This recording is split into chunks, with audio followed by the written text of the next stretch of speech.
హిందువులు ఎవరితో గొడవ పెట్టుకోవాలనుకోరు. ప్రపంచంలో ఏ దేశంలో కూడా నువ్వు ఆ మతంలోకి వస్తే బాగుపడతావు, ఆ మతంలో ఉంటే పాడవుతావు, ఆ మతంలో ఉంటే నువ్వు పాపాత్ముడివి, ఆ మతంలో ఉంటే నువ్వు నరకానికి పోతావని హిందువు ఎక్కడా చెప్పడు.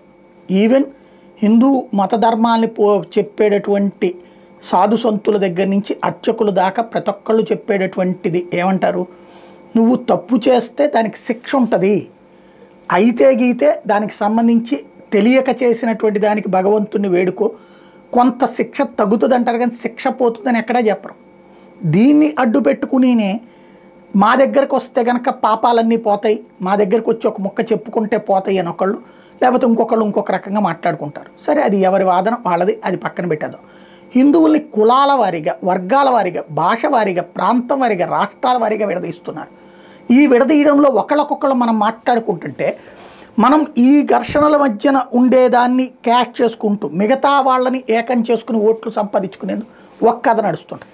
అది ఒక ఎత్తు అయితే, అసలు ఓ లక్ష్యం ఉన్నది అవతలోళ్ళకి. పాకిస్తాన్, బంగ్లాదేశ్, ఆఫ్ఘనిస్తాన్, ఇప్పుడు ప్రపంచంలో ఒకప్పుడు క్రైస్తవ దేశాలుగా ఉన్నటువంటి టర్కీ, లేకపోతే కనుక మలేషియా లాంటి దేశాలు కూడా, వేరే మతానికి సంబంధించిన దేశాలు కూడా ఎలా మారిపోయినాయి అంటే అక్కడ ఇట్లాంటివి గొడవలు పెట్టారు.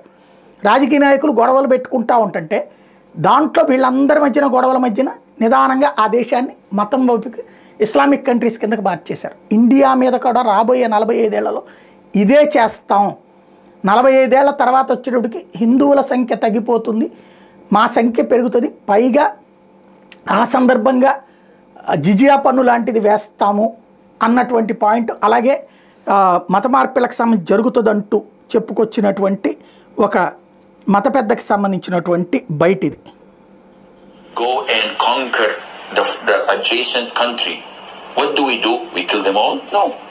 The Prophet says the first thing you do is call them to Islam. If they refuse, then tell them Allah obliged upon you to pay taxation.